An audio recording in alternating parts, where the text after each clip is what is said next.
Kahit umulan, narinig niyo po ako? Okay, malinaw po ba? Okay naman? Hindi naman ako bingot ha? Okay naman yung boses ko? Ha? At ganyan talaga boses ko, okay? Sige, tayo po lahat ay tumayo. And let us open our Bible in the book of Hebrews chapter 12. Hebrews chapter 12 verse 1 and 2. Okay, Hebrews chapter 12 verse 1 and 2. Okay, sabi po dyan, mga kapatid, na writer po ng Hebrews, okay, in chapter 12 ng verse 2, sabi po dyan, wherefore, ano sabi dyan? Seeing we also are compassed about with so great cloud of witnesses, let us lay aside every weight and the sin which that so easily beset us, and let us run with patience the race that is set before us. In verse 2 it says, looking unto Jesus, the author and finisher of our faith, who for the joy that was set before him endured the cross, despising the shame, and is set down at the right hand of the throne of God. At kung muna yung manalangin, dakila naming Diyos, marami pong salamat ngayong pong umaga. Salamat pong muli sa kabutihan ninyo sa buhay po namin. Salamat pong muli sa pribilehiyo na muli kami makapag-aral na inyo pong banal na salita. Dalangin ko, Panginoon, na pagpalain niyo po ito at mangusap po kayo sa amin, sa inyong mga anak. Once again, I remind us, Panginoon, kung ano ba nais yung ituro sa umaga nito. Salamat po ng marami sa pangalan ni Jesus. Amen. Amen. Please, you can take your seat.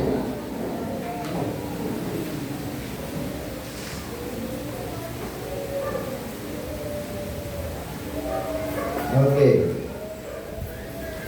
Panalangin din natin yung mga isa po sa prayer request ni Sister Cheryl. Ipanalangin natin yung kanyang kaibigan. Tama?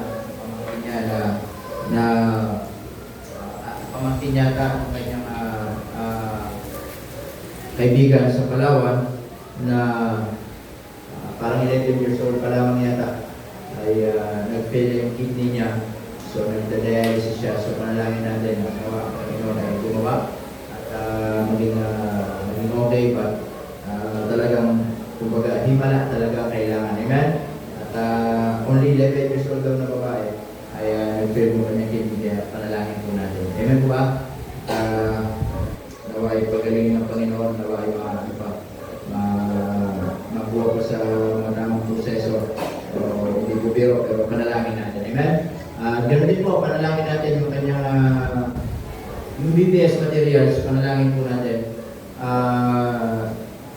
Sabi niya, dapat ng November 5 ay nandito na sa Manila, then darating na. Pero hanggang ngayon, wala pang update. So, panalangin natin at September, sinip yung sa cargo, by cargo ship. So, usually, ang biyahe niya ay nasa 2 months ang biyahe. So, ganun katagal from America, then dito. Wala pang update at kinakabahan siya kasi walang update, dinanilang. Kasi nagpagyo pa naman, mamay, bumubog na pala yung cargo ship. Although insured naman, kaya lang matagal, baka next year pa ulit bago mapalitan. Pero panalangin natin yung mga BBS materials ay ang problema pa ay yung nakalagay yung number doon, yung dating number. Kasi ako nagpalit ako ng SIM card, naglaw na yung SIM card ko, kasi 3G lang siya, 3G.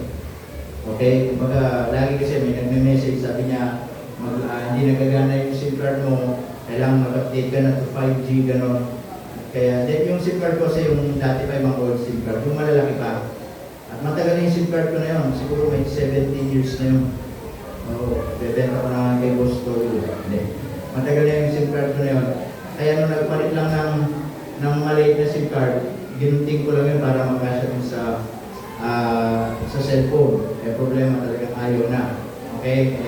Yun yung cellphone number ko nakalagay dun sa sheet niya, dun sa mga BPS materials, hindi ko alam kung tumatawag o ano man.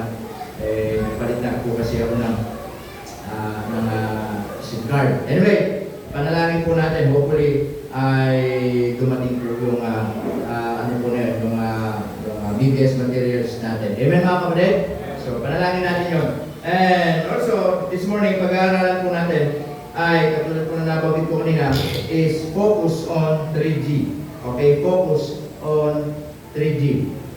Meron tayong tatlong bagay dito na mapag-aaralan na kailangan dito tayo nakatuon, dito tayo nakafocus. It says in verse 2, ang sabi ng Bible dyan, looking unto Jesus, the author and the finisher of our faith. Amen? So this verse is telling us, mga kapatid, kung paano tayo mamuhay bilang isang mananampalataya na magkaroon tayo ng focus.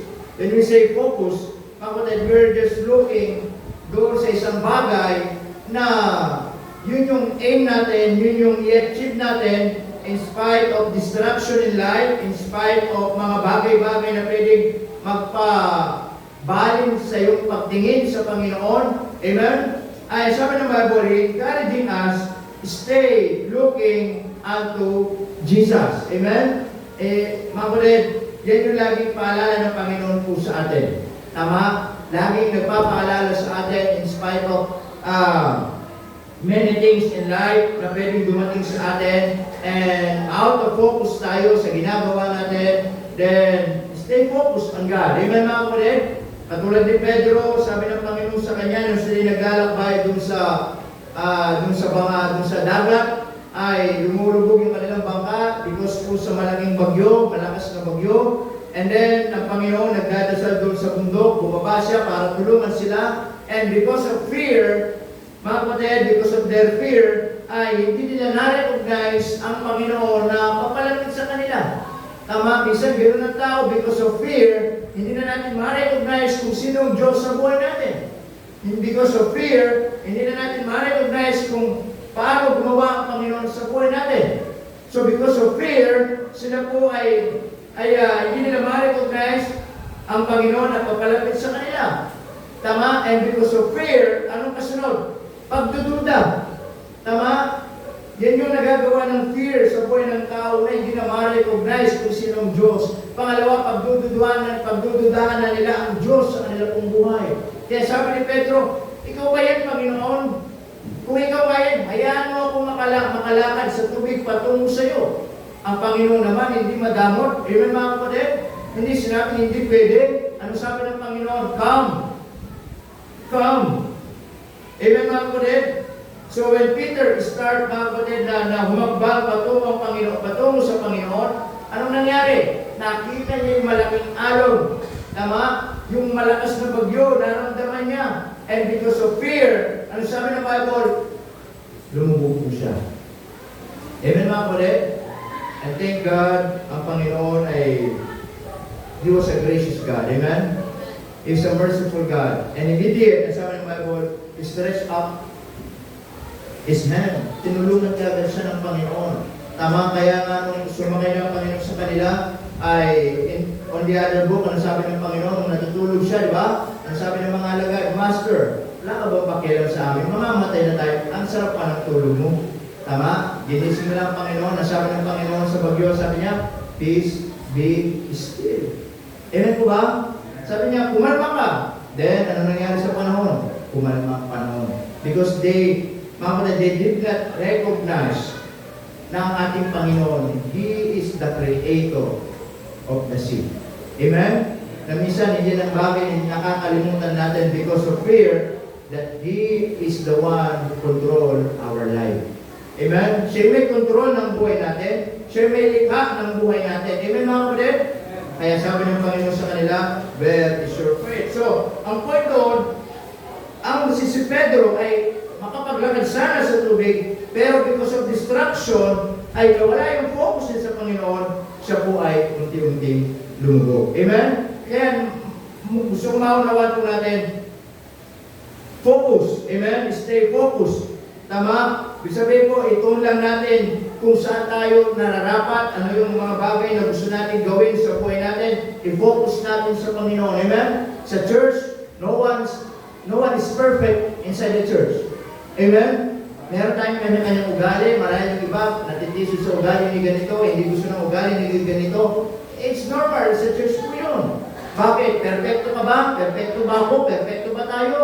Tama? Tingin mo ba sa sarili ko, wala bang ibang tao natitisod sa akin? I believe, meron din naman. Tama po ba mga kapatid? Amen po ba? Marahil meron mga tao nahinis sa akin, hindi ko alam. Hindi naman ako perfecto. Marahil meron ako nasasabing ay nakakasakit sa kanila. Ay minsan, kapag hindi natin naunawaan yung the word focus, mga kapatid, ay minsan mawawala tayo sa church. Minsan maraming mga tao magulat yan, hindi nila nagsisimba, ayaw nila magpatuloy sa Panginoon kasi natisod pala sa ganito. Kapag kung ganun yung dahilan natin mga kapatid, kung ganun yung mga mentality natin, then mga kapatid, it is a sign of immaturity. Ibig sabihin, sa tao tayo tumitingin pala. Tama mga kapatid? Sa tao pala tayo tumitingin. Tama? So, focus on the region. Yung mga bagay na gusto ng Diyos, saan tayo mag-focus? Una, we must focus on God. Amen? Yan yung unang sa Diyos tayo tumingin. Kaya sabi ng Biblia dyan, looking unto Jesus, the author and the finisher of our faith. Kaya minsan maraming mga taong hindi na nagpapatuloy kasi hindi na nakafocus sa Diyos. Maraming mga tao hindi na nagagamit ng Diyos kasi hindi na nakafocus sa Diyos. Amen mga kapatid? Sa mundo natin, maraming mga tao, mga kapatid, imbis na sa Diyos sila mag-focus, imbis na ang Diyos ang siyang maging sentro ng kanilang buhay. Yung iba nakafocus na sa ibang bagay. Amen po mga kapatid? Yung iba nakafocus masyado sa trabaho, nakafocus masyado sa karir, masyado nakafocus sa kanilang mga personal na agenda sa kanilang buhay. Amen mga kapatid? And because of that, nakakalimutan nila kung sino ba talaga dapat sila nakatuon lamang. Wala pang iba ang Panginoon Diyos. Amen mga kapatid? We must focus on God. Amen? Saan tayo mag-focus? We must focus on God's Word. Sa salita ng Diyos. Ang sabi ng Bible, Matthew chapter 4 and verse 4, when Satan tried to tempt the Lord Jesus Christ, sabi niya, gawin mo man tinapay mga batong ito. Ano sabi ng Panginoon? Mga kapatid, man shall not live by bread alone, but by every word of God that proceeded out of the mouth of God. Hindi lang nabubuhay ang tao sa tinapay, kundi ang tao ay nabubuhay sa bawat salita ng Diyos. It is talking about ang tao hindi lang nabubuhay dapat sa mga bagay ng material, mga bagay na pagtukol lang sa laman natin, mga bagay na pansamantalang mabubusog tayo, pero dapat doon tayo sa mga bagay na talagang mararamdaman natin yung satisfaction ng buhay po natin, yung mga bagay na espiritual sa buhay natin. Amen mga kapatid? Ang salita ng Diyos ay napakahalaga sa buhay po natin. Kaya kapag ang salita ng Diyos pinabayaan natin sa buhay natin, yun yung magiging way na makikita mo, iba na yung focus mo sa buhay mo. Tama po mga kapatid? Mawawala yung focus natin sa Diyos. Ma-out of focus tayo mga kapatid. And one day you will see, you will find out mga kapatid, na yung sarili mo, wala na sa Panginoon. Kaya, ang salita ng Diyos, God's Word is so very important in our Christian life. Amen mga kapatid? Amen ba? Lagi natin paalala ito. Mga kapatid, wag nating pababayaan, mga kapatid, ang salita ng Diyos sa buhay po natin. Tama? Amen ba? So focus on God. Amen? Not only on God's Word, but also on God's will. Amen? Doon lagi sa kalooban ng ating Panginoon. Amen mga kapatid? Marami mananampalataya nawawala sa kalooban ng Diyos. Kasi hindi na nakapokus sa kalooban ng Diyos. Amen po mga kapatid? Minsan, hindi natin makita ang kalooban ng Diyos sa buhay natin. It's so simply, kasi wala ka sa kalooban ng Diyos. Amen mga kapatid? Paano mo makikita ang isang bagay na wala ka doon? Tama? Amen mga kapatid? Na, for example, meron kang nawalang isang bagay, dito nawala, tapos hanapin mo doon sa may kabilang resort, hindi mo makikita. Amen mga kapatid? Ang punto, mga kapatid, paano mo makikita yung isang bagay na kalooban ng Diyos kung wala nga sa kalooban ng Diyos? Tama mga kapatid? Focus on God's will. Amen? Young people, focus on God's will to your life. Amen? Hanapin ninyo, mag-focus kayo, ano ba yung kalooban ng Diyos sa buhay ko? Ano ba yung kalooban ng Diyos para sa buhay ko? Mag-focus tayo. Amen po ba? Huwag tayo mag-focus sa mga bagay na hindi kalooban ng ating pong Panginoon. Amen? Let us focus always doon sa idea ng Diyos sa buhay natin at hindi doon sa mga idea lamang po natin. Tama mga correct? Kasi pag idea lang natin, tingin natin, di, maganda to. Hindi, ito, mabuti to para sa akin. Tama? Tingin ko mag-workout ito. Yun lang yung idea natin. Yun lang yung idea mo. But at the end, makikita mo parang, bakit hindi nag-workout? Bakit hindi nangyari? Bakit nag-fail? Bakit nabigo ako? Bakit ginawa ko naman lahat, pero bakit hindi nagkaroon ng grow, ng paglago? You know what? Kasi yun lang yung idea mo. Iba yung idea ng Diyos. Amen mga kapatid? Tama po ba? So before we make a decision in life, always consult God in your life. Amen? Huwag tayong magmadali na tingin natin kasi ito maganda. Pero at the end, hindi pala. Huwag tayong magmadali na ito pala yung tingin ko, ito yung magandang mangyayari sa akin. But at the end, hindi pala. Kasi nga po, yun lang yung idea natin. Amen mga kapatid? Let us always consult on God's will. Sa Diyos, kung ano yung kalooban ng Diyos. Amen? Tama mga kapatid? Young people, lagi konsultahin nyo lagi ang Diyos sa buhay ninyo. Tama? Ano ba yung kursong kukunin ko? Ito ba, Panginoon, ay kalooban mo?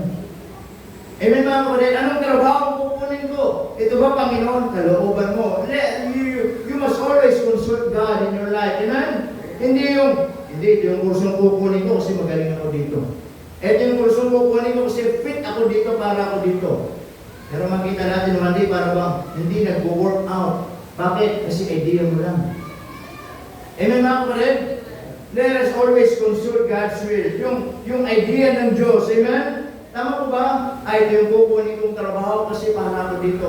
Magaling ako dito. Ito yung kukunin kong trabaho kasi alam ko ay pinag-aralan ko to. Pero then, makikita mo, isang buwan pa lang, 2 buwan lang, isang taon pa lang, parang sawa ka na, ayaw mo na. Bakit? Idea mo lang. Amen mga kapatid? Amen po ba? Naunawaan po ba ninyo? There's always consult God's will in your life. Amen? Iba yung man's idea, iba yung your idea, iba yung God's ideal. Tama? Amen po ba? Ito yung liligawan ko kasi matangkad. Ito yung liligawan ko kasi maputi. Ito yung liligawan ko kasi parang parehas kami, matangos ang ilo. Para pag nagkana kami, matangos din ang ilo. Yun yung idea mo eh. Tama? Pero at the end, makikita mo para bang hindi nag-work out. Meron pala pag parehas matangos ang ilong. Kasi pag magkikis kami, natutusok kami parehas. Diba? Tama po ba? Meron pala pag yung idea mo lang. Mga kapatid, meron mas mabuting. Pero yung God's idea, yung idea na galing sa Diyos, pwede ba nalangin, Panginoon, is she or is he the one sa aking buhay? I believe, papakita naman ng Diyos kung siya ulit. Amen? At syempre, meron mga characteristic o criteria ang Diyos. Amen? Doon sa mga idea niya, kung yun ay kalooban niya. Una, mga kapatid, Kristiyano. Pangalawa, tama mga kapatid, dahil Kristiyano yan, makikita mo maging faithful sa church. Tama? Kaya nga sa mga young people natin, lagi ko sinasabi sa inyo, mga kapatid, piliin ninyo yung kalooban ng Diyos para sa inyo. Pero kung hindi naman minamadali, di pa kailangan magmadali, huwag mo nyo munang ilagay sa utak mo yan. Tama mga kapatid? Huwag mo munang ilagay sa utak mo yan. Tama? Dahil minsan, kapag yan ang nilagay ninyo sa utak ninyo, mga kapatid, minsan ninyo magiging way para ikaw out of focus doon sa kalooban ng Diyos sa buhay mo. Tama? Na makita mo, minsan, pag pinangibabaw mo yung pag-ibig na yan, yung damdamin na yan, yung puso na yan, na sabi ni Jeremiah, ay makasalanan. Yung puso na yan, nasabi ni Jeremiah mga kapatid, walang nakakaalam. Tama po ba mga kapatid? Na makita mo kapag pinanibabawan mo yung damdamin mo na yan, auto-focus ka. Minsan, tatamarin ka ng pumasok, tatamarin ka ng mag-aral, mawawala ka na sa mga bagay natin, kinagigiliwan mong gawin, gusto mo, siya na lang, siya na lang, siya na lang. Then, bis na nakafocus ka sa Diyos, nakafocus ka na lang sa Kanya. Amen mga kapatid? At dumating yung araw, umamin ka, sasabihin niya, hindi tayo pwede. Saklang ka, ano? Tama mga kapatid? Amen po ba? The point is this, kung hindi kailangan magmadali at hindi naman minamadali, alisin niyo muna yan sa buhay niyo. Ha? Hindi, kumbaga, alam mo, hindi naman binabawal. Hindi naman sinasabing huwag kayong manligaw. Tao lang din kayo. May damdamin, may puso.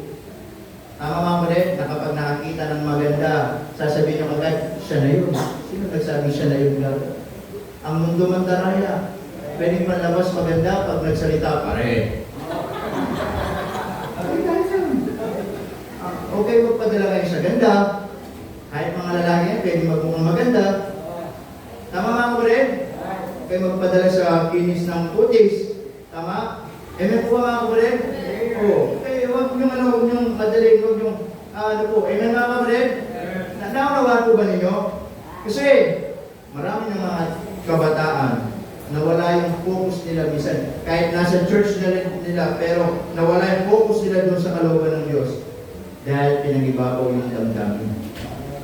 Amen mga kapatid? Amen po ba? Yung isang araw, sabi ko kay Jesus, nagpa-blood test ako. O bakit? Anong blood mo? Nakita nila, ikaw ang type 2. Hindi ko matukan eh. Diba? Nagpa-blood type ako. Nakita nila, ikaw ang type 2. Mga kapatid, the point is this. If it's God's will, walang makakahadlang yan. Kung kalooban ng Diyos, someday, siya ay para sa iyo, walang makakapigil yan. Tama mga kapatid? Amen po ba? Ako, nung naligaw ko sa asawa ko, wala nang asawa ko. Nung nakita niya ako, hindi niya na ako pinawalan. Mamaya, mayayari ako niya. Hindi, kasi pag wala yan dito, nakikinig ng pag-preaching yan paggabi bago matulog. Kaya minsan pag merong nasabi, mayayari ako. And anyway, nung nakilala ko siya, to be honest, nakilala ko siya, alam ko, siya na yung kalooban ng Diyos. Para sa akin kasi hindi ko hindi ko pinagana yung sarili kong kagustuhan. But on that time, I am praying to the Lord someone. Amen mga kapatid? And especially yung time na yun, nagsisimula na po ako dito. Sabi, mas maganda kung may kasama sa ministry. Amen mga kapatid? Kaya, nung nakilala ko siya, kahit itanong sa asawa ko, tinawagan ko agad yung tatay niya. Tinausap ko. Hello po, nagpakilala ko.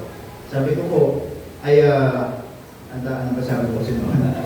Sabi ko, si ganito, ganyan. Nagpakilala ko, sabi ko, ako po si ganito. At tatanong siya, ay isang karang galing, ganyan. Karla ko, ang trabaho mo, dati kong artista, kawalis, mga ganyan-ganyan. Kaya sabi ko, ay mamahalin ko po yung kung inisip nyo, pera, karangyaan, bahay, sasakyan, lahat po lang yan. Wala po ako. Sabi hindi, kinausap ko sabi ko, bili ka akong kailan ako. Ano sabi ng gano'n sa akin, matanda na kayo. Sabi niya, alam ko naman, Kristyano ka, Kristyano yung anak ko, ay isip na kayo. O, yung sinabi niya. Tapos, yung time na yun, dumating, kasi kasal nung nila Pastor Benson ng 2014. Magkasal lang kami kinasal eh. Dapat nga mauna kami kakasal. Ayaw lang pumayag ng kabila. Gusto niya sa mauna. Kasi sa panganay. Hindi, kung dumating sila, dumating. Yun yung first time na nag-meet kami. At then, nag-usap kami dalawa. Sabi ko, next year, pakakasalan ko na yung anak niyo. Matanda na kayo. Alam niyo ang ginagawa niyo. Kung yan ang kalooban ng Diyos, mangyayari. Wala na siya masyadong sinasabi kasi pastor din naman siya. Sabi niya, natutuwa nga siya at maging asawa na naman niya. Pastor yung ano. Kaya, pinausap ko sa ito. Hindi ko po may papangako magandang buhay, may bibigay ko sa Alam niyo naman kung buhay pa siya. Butas ang bulsa. Pananampalataya. Pero magandang lahi ang may bibigay ko sa inyo. Pinapangako ko, magkakaroon ako ng anak, makapalang ko. Hindi. And then, kinausap ko siya. And then, sabi ko, kailan niyo plano? Next year. Sabi niya, kung yan ang mangyayari, kalooban ng Diyos, sabihin niyo lang. Mamibiyahe sila. But the point is this, kung yan ay kalooban ng Diyos, mangyayari lang. Tama mga kapatid? Tama ba? Kaya ako, nag-asawa ko, 24 years old lang ako. Sipin niyo, bata pa. Bata lang sa edad, pero iba na kasi putak ko niya. Tama mga kapatid?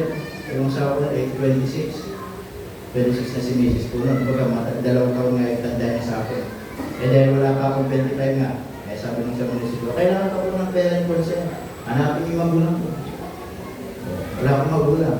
Si Lola, tayo ko siya. Papupuntay ko dito sa Norte pa yun. Then, pagkilala ko ng pastor, ay, pastor pala kayo, hindi na po kailangan. Sabi niya, so kayo na po yan. Kapag nga pagkasal kayo na po mag-seminar sa mga kakasal po dito, hindi nangyari by faith. Namuhay kami sa pananampalataya. Sabi ni Sister Sherry ng araw na yun, nag-usap kami, magkano ang pera niyo? 1,000. Tatanong ka ngayon si Mel, 1,000 lang pera namin. Oh, naalala ko talaga ang Panginoon. Alam mo, ito lagi pananaw ko. Kung talagang kalooban ng Diyos ang pinapanalangin ninyo at kailangan gusto niyo mangyari sa buhay niyo, gagawa ang Diyos para mag-fulfill yung plano ninyo sa buhay. Kung kalooban niya. Tama? Kung kalooban niya, gagawa ang Diyos para matupad. Kung hindi niya kalooban, makinig kayo, gagawa ang Diyos para hindi mangyari. Tama? Pero kung ipipilit ninyo talaga yan ang para sa inyo, hindi nyo mapipil yung tunay na kasiyahan. Bakit? Pinilit nyo yung isang bagay na hindi kalooban ng Diyos. Tama mga kapatid? Pinilit nyo yung isang bagay na hindi kalooban ng Diyos. Kaya sabi niya, magkano pera nyo? 1,000. O, patay tayo na, sabi ko. Di nag-pray kami, nag-pray. Pero bago kami kinasal muna yung aking sila Pastor Benson. Nung kinasal sila doon sa Mother Church, maraming nangyari mga bagay na hindi na pwedeng mangyari. Plano lang, magluto sila. Bumili sila sa malaking baboy. Nakakawa din ang tunon sila, mga kapatid. Kasi walang tumulong sa kanila. Lahat pa ng kutsilyo, tinamo. Ay, nakalay pala tayo. Okay lang sa sentro. Tinamo lang ng kutsilyo. Ganun pala. Kaya, yung ginong ko, anong oras na? Tanghali ka, alas 10. Doon palang magsimulang yung baboy. Yung buong baboy talaga. Patay na rin naman yun, yung binili, pinapatay. Kaya lang sila naggaya. Talagang paspasan yung lutuan ng mga kapatid. Pagod na pagod kami. Ganun palpit. Eh sabi ko, pag tayo kinasal, walang magluluto. Walang mapapagod. Magkikitering tayo. Sabi sa siya, magkano pera niyo? 1,000. Tama, para alam nyo lang. So, ang ginawa ni Sir Sherry sa kabutihan niya, sige. Kaya, pumunta kami dun sa catering. Nagtanong kami. So, ilang katao ganito? 100 lang naman may that time. O almost, pinasobrahan. And then, 30,000. Okay? 30,000. Ilang ulam lang yun. May drinks na. Yung gulay, sa amin na yung gulay. Ako na nabili ng gulay, yung lola kayo nagluto, yung kanis, ilan sa kanila. At kaganda na sa pag-catering, walang pati table sa kanila, sila mag-aayos. Ganun po kasi. Okay? Then nangyari ay pwede mag-down muna. Nag-down po kami ng 10,000. Yung 1,000 ko, dinagdagan ni Sir Sheriff ng 9,000. Pero sabi niya, babayaran mo to. Sabi ko, sige. Didinaw namin. Kaya, isang way po yun na binigay ng Diyos sa akin. Ang dami namin ninang-ninang. Kahit hindi kayo matay, wala mong pakilang. Gusto lang namin magbigay kayo. Alam ninang-ninang namin? 25, 50. Kaya sabi ko, pag itong 25, itong 50 na to, magbigay lang ng kahit tagpa 500 bawat isa. Magkano na din? Eh kung 1,000 pa bawat isa, hindi 50,000. O diba? Eh, yung time na yun, walang masyadong alos kalate. Umaten naman, pero mga sa mga nasa 30. Kaya, nung pagkatapos ng kasal, ganyan-ganyan. Di ba, kasasal, picture-picture. Nagpa-picture lang ako sa, sa yung lahatan, ninong-nina. Then after po nun, ay siyempre, yung sinong gusto magpa-picture, ay, lumapit ka agad yung naniningin, yung sa catering. Naniningin na po ako. Alam yung ginawa ko? Pumunta ka agad ako sa may mga regaluhan. Pinuro ko may mga sobre doon, yung mga nag-usari. Akit ako sa kwarto. Bilang kagad ako, nag-pray ako. Anong mga ako ng benefit? Nasalamat naman sa Diyos, sumapot ng mga 30 mil. Binayaran ko yung 20,000. Yung 10,000, binigay ko sa inati namin, sa lola ko, sa mga binan ko, kasi pangasaya nila pabalik. Ganun po ang nangyari mga kapatid. At nakita namin ang Panginoon gumawa. May singsing, wala kang singsing. Buti na lang, kilala sila Pastor Malaso. Yung mga anak kasi nila, malapit sila kay Mrs. At sa akin din. Yung maliliit pa yung mga yan. Sabi ni Pastor Malaso, Pastor Anjo, our kids, ay sabi nila, they decide, nag-iipon niya mga yan, pero nag-decide sila, ibibigay nila sa inyo yung ipon nila. Sila daw ang magbibigay ng pambili ng singsing mo. Diba? Binigyan kami. Bumili pa kami singsing mo sa Balibago, sa Target Mall. Bumili kami nasa 7,000 na dahil singsing Paris na. May silver, tapos sa gitna niya gold. Kaya lang, hindi na kasya nun. Tumaba kasi si Mrs. na talaga pinlice ko talaga. Nilagari ko talaga. Nagwala ko. May nasasaktan niya, hindi na kasya. Ngayon baliktad, ako naman yung masikip. Hindi na matanggap yung singsing ko eh. Kahit anong gawin ko. Nagsusugat na nga. Salamat kasi nung sa Diyos. Diba? Tapos, ay, Gabe, wala akong pabili talaga. Gabe, merong kaibigan Sister Sherry. Sa may naraintahan niya doon sa Santa Rosa, si Ate Sarina. Ninang din namin yun. Sabi, sige, ako na may bili ng cake mo. Di may cake na ako. Tapos, doon sa catering naman, may dala pang kalapati. Hindi ko lang yung kalapati niya. Hindi na kalapati, pero ganyan naman sa kanila. At, tapos, to be honest with you, mga kapatid, natapos yung kasal. Praise the Lord. Na kami yung kinasal sa binyan. Na walang utang sa kanila. Lahat ng kinasal ko, may utang na binabayaran pagkatapos ng kasal. Kasi pag may mga kinakasal ko, sinasagot nila, babayaran mo sa kanila. Kami sabi namin, kaya po namin. Hindi naman ako, kaya nung time na yun, ay, ito, kahit nakaladya, hindi naman nila maririnig yan. Kumbaga, nung time na yun talagang, para bang nagdamdam kami ng konti. Dahil, ang ganda na sabi, sige, lahat ng kailangan ninyo, ilalabas namin lahat yan. Kurtina, tela lahat, nung araw ng kasal. Walang ilabas kahit isa. Sabi, wala, marumi lahat. Sabi pa sa amin, mayayabang na kasi kayo. Nagmamalaki na kayo. Ginawa kami.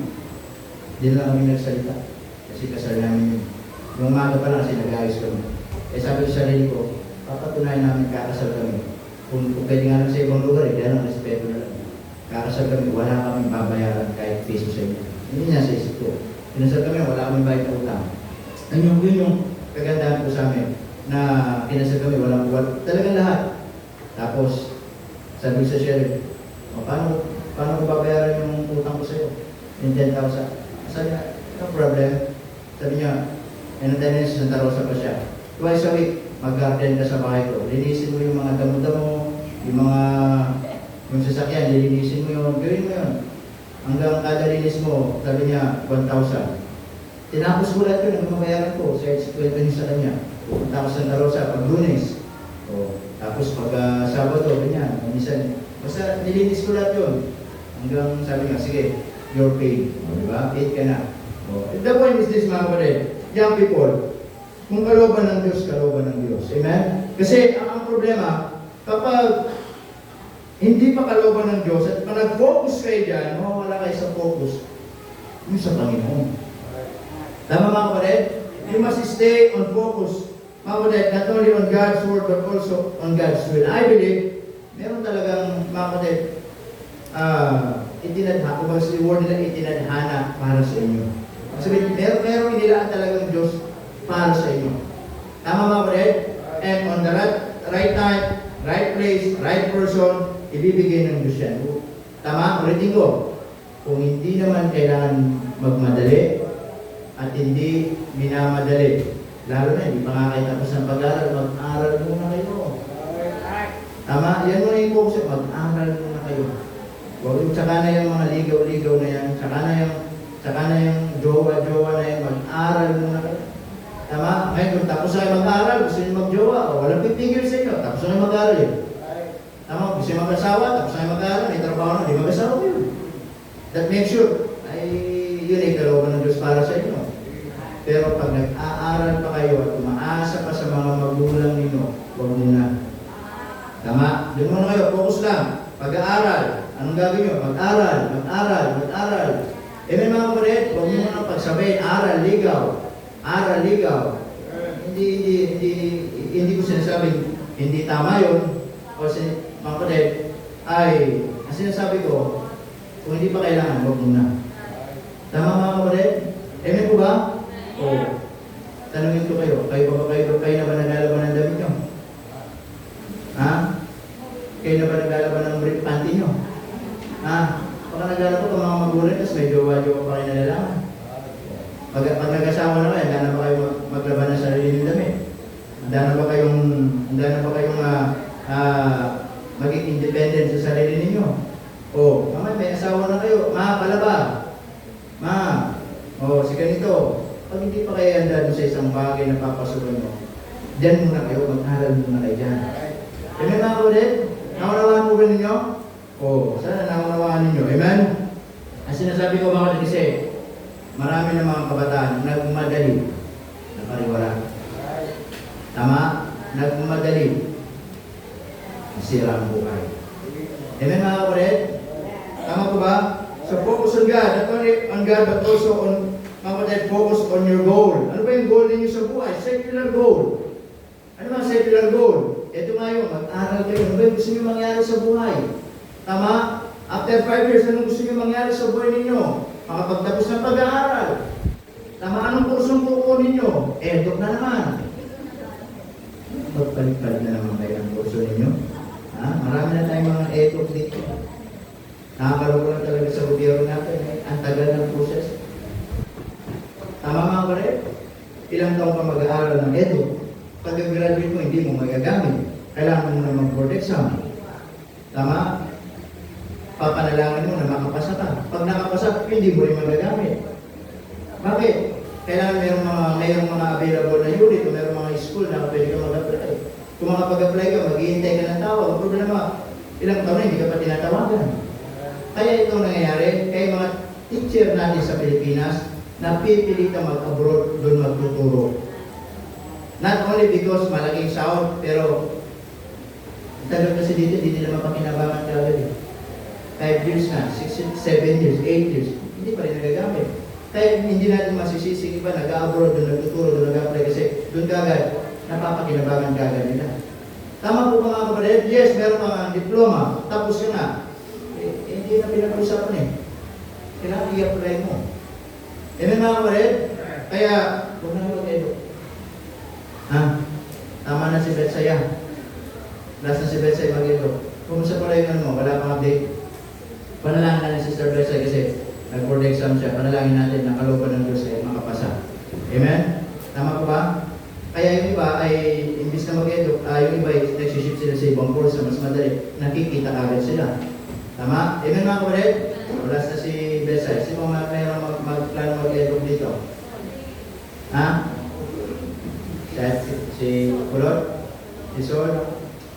Discourage yung mga yun, huwag nang mag-edit yung mga yan. Ha? Hindi pa huli ang lahat.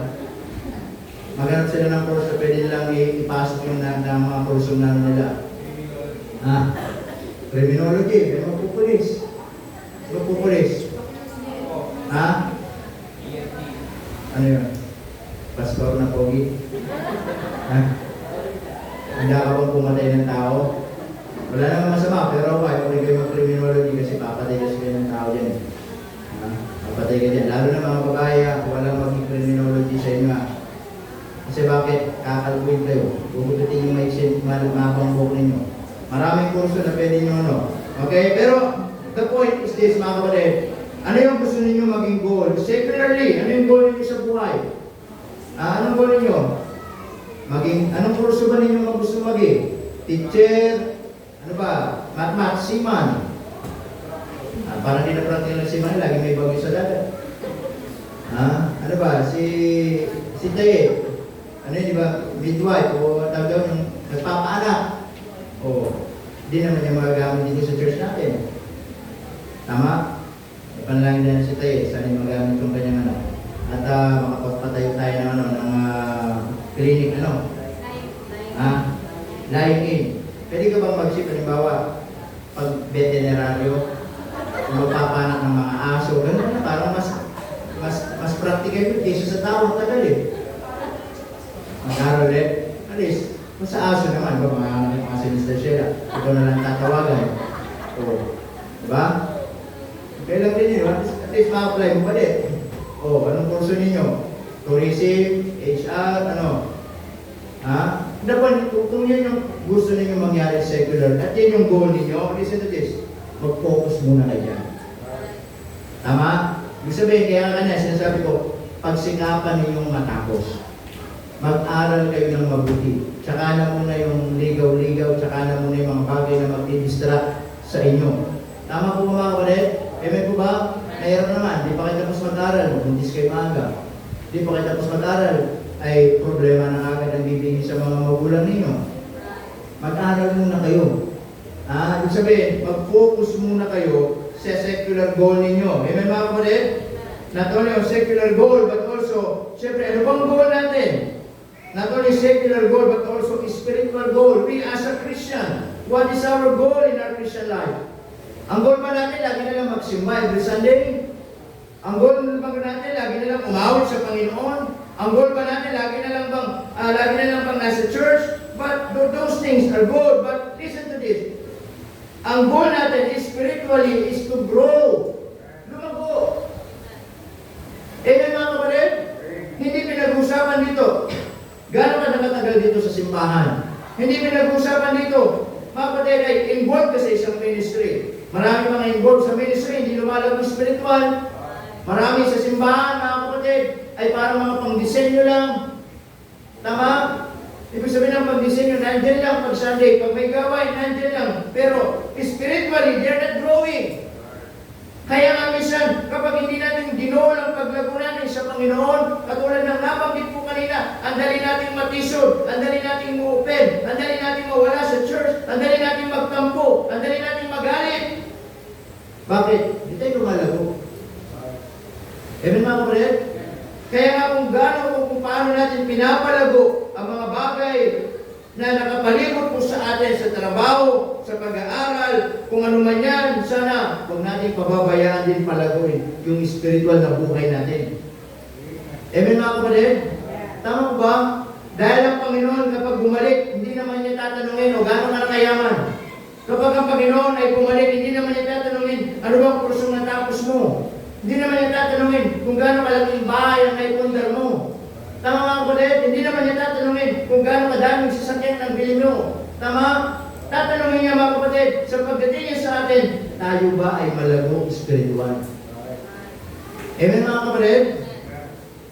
That's why we must focus on our goal, on secular goal and also on our spiritual goal, yung personal nating paglago. Amen mga kapatid? Kaya nga ito lagi sinasabi mga kapatid, ano man ang ginagawa natin, gaano man tayo kabisi, huwag natin papabayaan ang spiritual na buhay natin. Tama? Maglaan ka ng panahon para palaguin yan. Maglaan ka ng panahon para yan ay lumago sa Panginoon. Maglaan ka ng oras para yan ay pakainin mo. Amen mga kapatid? That will be our spiritual goal. Amen? Now lastly, we must focus on good. Tama? On good. Anong good? On good works. Tama? Listen to this. Ang sabi ng Bible, in the book of Matthew, you must know them by their fruit. Amen?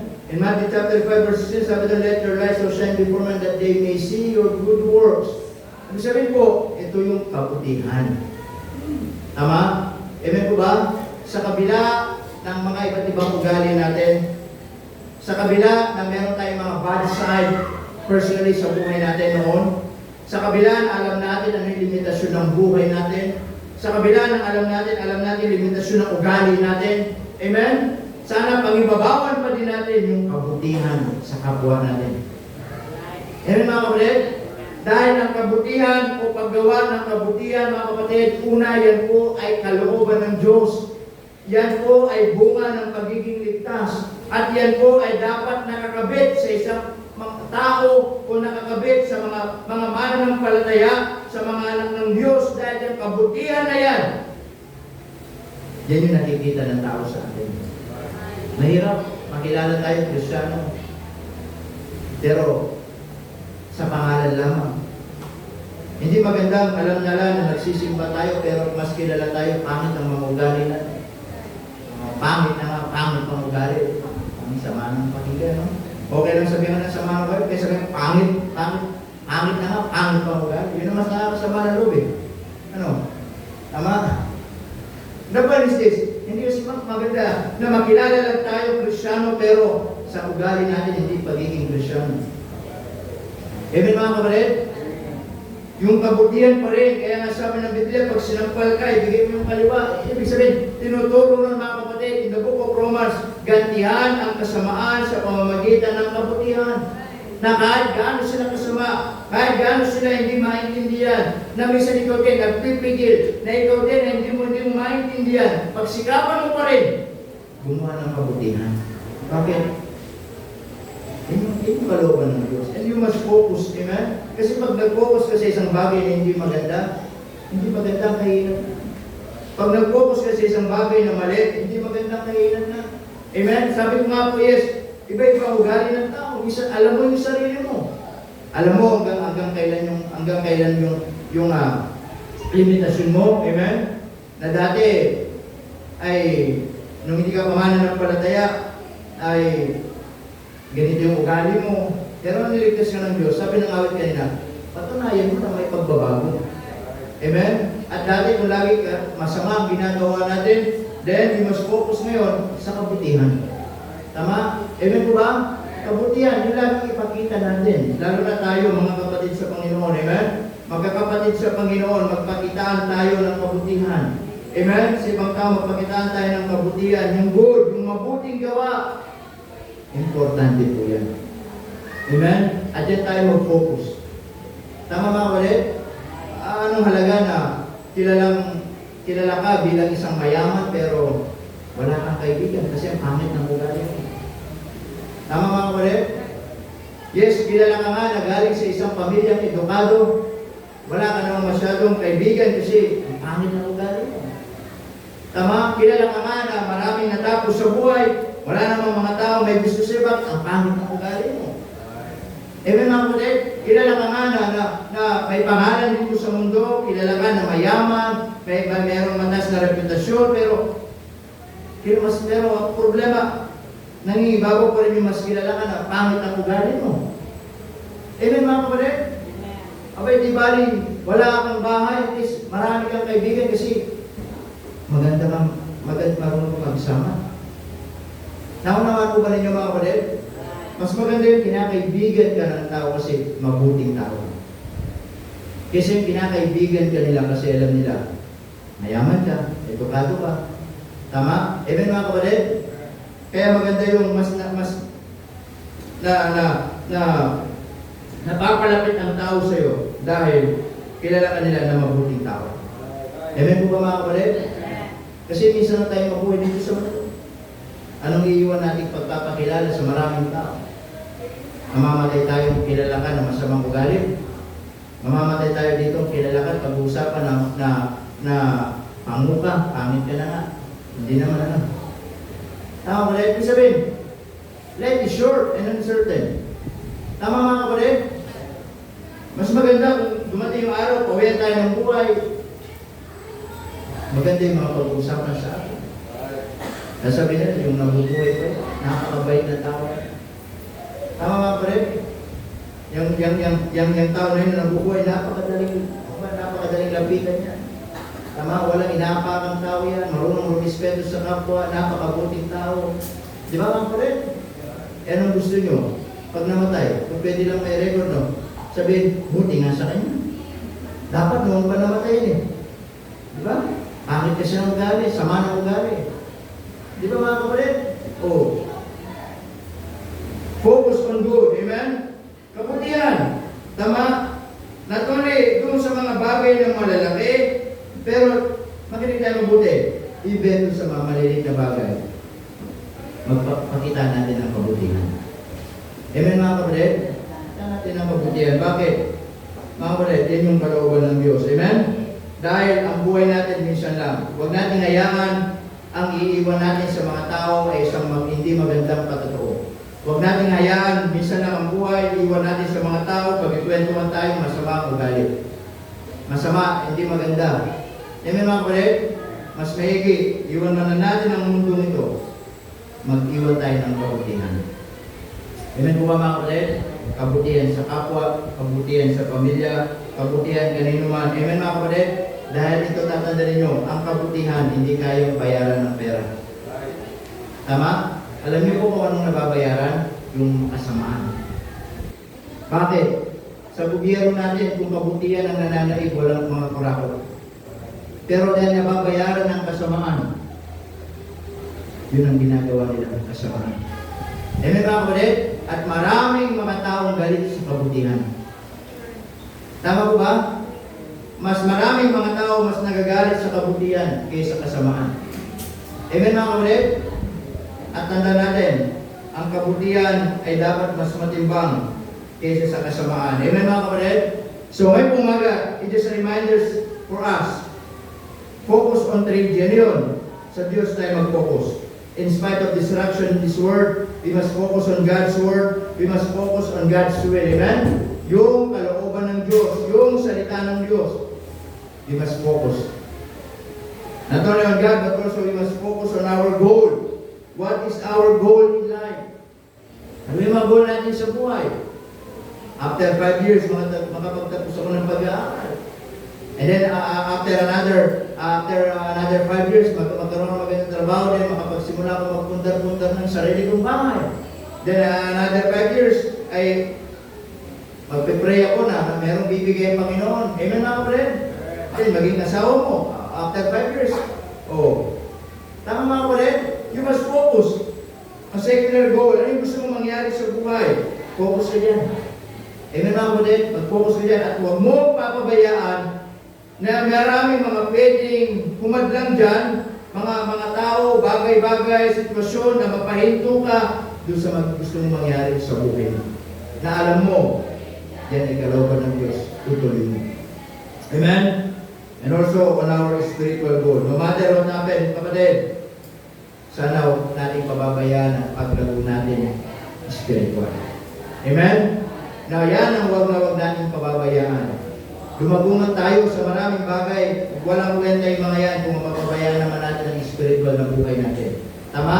Gumawa pa rin tayo ng paraan. Paano natin mapakain ang buhay pananampalataya natin. Amen mga kapatid? And then we must focus on good things. Amen? Yung sa mabuti. Kabutihan. Mabuting bagay. Amen? Na dumating yung araw, diyan tayo nakikilala ng tao. Hindi lang dahil Kristyano ka. Hindi lang dahil sinasabi nila anak ka ng Diyos. Tama mga kapatid? Kundi sana kakibat ng mga pangalan na yan ay makita talaga yung kabutihan sa buhay po natin. Amen po mga kapatid? Now, yung tatlong bagay po ngayon, nasabi ng Bible dito, looking unto Jesus. Amen? The author and the finisher of our faith. Amen? Kaya ang tanong ngayong umaga, saan tayo nakatingin ngayon? Sa Diyos ba? Yung gusto pa ba natin mangyari sa buhay natin? At tayo ba'y nakikitaan pa din ba ng kabutihan sa buhay po natin? Amen? Tayo pong lahat ay tumayo. Tayo po'y manalangin sa Panginoon. Dakilang Diyos, maraming salamat po muli sa umaga nito. Salamat po sa paalala ninyo. Salamat po sa inyong pong kabutihan. Salamat po, Panginoon, sa pagkakataon na muli kami po ay nakapag-aral ng iyong salita. us, Lord, to be focused on God, focus on our goal, and we must focus on good. Na minsan nakakalimutan namin kung saan kami nakatingin. Nakakalimutan namin, Panginoon, ano yung mas mahalaga sa buhay ng ibabaw ko nito. But Lord, we thank you for reminding us that we must stay focused sa tatlong bagay nito na napakahalaga sa buhay mo namin. Habang ating mga ulo nakatungo, mga mata ay nakapikit, and this morning, sa ating pagbubulay-bulay, marahil ang Diyos ay nangusap po sa atin ngayong umaga po nito, at nais natin lumapit sa unahan. Na magbulay-bulay tayo kung saan tayo nakafocus pa rin sa umaga nito. Kumusta po ang ating pong layunin at hikain, yung ating pagtingin sa mundo, sa buhay po, patungkol sa buhay po. Tayo po ba sa Diyos pa din ang focus natin? Tayo po ba ay nagpapatuloy pa rin ba sa mga goal natin sa buhay? Sa church, marami tayong layunin, marami tayong goal. And that is one of my prayer, na hindi ma-out of focus ang goal natin dito sa church. Na hindi tayo masira sa ibang bagay, na tayo manatili ano yung gusto natin mangyari. After 5 years, after 10 years, 15 years, ano yung gusto natin mangyari? But we must stay focused on our goal. We must stay focused, doing good. Gumawa ng kabutihan, gumawa ng kabutihan. No matter, in spite, alam natin sa sarili natin, may ugali tayong hindi maganda. Alam natin sa sarili natin yung limitasyon ng ugali natin. Alam natin, minsan, nagkukulang tayo. Pero, pilitin natin ang ibabaw yung kabutihan. Dahil sa kabutihan na yan, nakikilala ng mga tao ang tunay na pagkatao natin. That this morning, maybe the Lord speaks to you, maybe God speaks to you this morning, nangusap ang Diyos, at meron ka nais silapit sa Panginoon ngayong umaga. Don't hesitate to come. You must come forward at manalangin sa Panginoon at manalangin, ipagdasal yung goal mo sa buhay mo, yung focus mo sa buhay mo, na hindi problema ang magpapaalis dyan, na hindi pagsubok ang magpapaalis dyan, hindi pangangailangan ang magpapaalis dyan, hindi mga sitwasyon sa buhay ang magiging dahilan para mawala ka sa focus mo, kundi mananatili ka ano man ang mangyari. Kung yan ang panalangin mo, you may come. Itutusaw na at manalangin ka sa Panginoon at ipagpasalamat ko sa Diyos. O ano man po ang nais ninyong ipagpasalamat, ano man po ang nais ninyong ipagdasal sa Diyos ngayong umaga, mga kapatid. Panalangin natin sa Panginoon. Naniniwala ako kapag nakapokus tayo sa Diyos, kapag ang focus natin ay sa Panginoon. Minsan marami mga taong nagdududa sa ginagawa natin. Minsan marami mga taong hindi tayo maunawaan sa ginagawa natin. At minsan may mga taong gusto tayo huminto. Sasabihin na wala rin naman tayo magtutunguhan. Wala rin naman mangyayari. Mga taong di-discourage sa atin. Mga taong magda-down sa ginagawa natin. Pero tandaan nyo, hindi tayo sa tao nakatingin. Tumingin lang tayo sa dulo at nandun ang Panginoon. At sinasabi niya, anak, ipagpatuloy mo, anak, nandito ako, anak, malapit ka na. Yes, anak, marahil madadapa ka, marahil ay mapapagod ka. Pero sabi ng Panginoon, lumapit ka sa akin, bibigyan kita ng kapahingaan. Tutulungan tayo ng Panginoon hanggang doon sa finish line ng buhay natin. Nandun ang Panginoon. At nandun yung mga mananampalataya, marahil mga mahal natin sa buhay, now they are now in heaven, na nag-cheer sa atin. Nasabi nila, magpatuloy kayo. Magpatuloy kayo. Nandito kami, nakatingin sa inyo. Nandito kami, nagpapalakas sa inyo. Kung sa ganun, matapos man yung buhay natin dito sa lupa, masaya sila na nagtagumpay tayo sa buhay pananampalataya. You must focus on God, on our goal, and on the good things sa buhay po natin. Yung kabutihan pa rin ang mga ibabaw. Nakilang Diyos, maraming po salamat sa umaga nito. Salamat po sa inyong biyaya. Patawarin niyo kami, Panginoon, sa mga panahon out of focus po kami, Panginoon. But Lord, help us this morning na kami, Panginoon, mag-stay focus kami sa inyo. Sa manayos namin mangyari sa buhay namin. At patuloy na magibabaw at makita ang kabutihan sa buhay namin bilang samahan ng Panginoon. Salamat po na marami. Palayan nyo kami sa pangalan ni Jesus. Amen. Amen. Amen. Okay.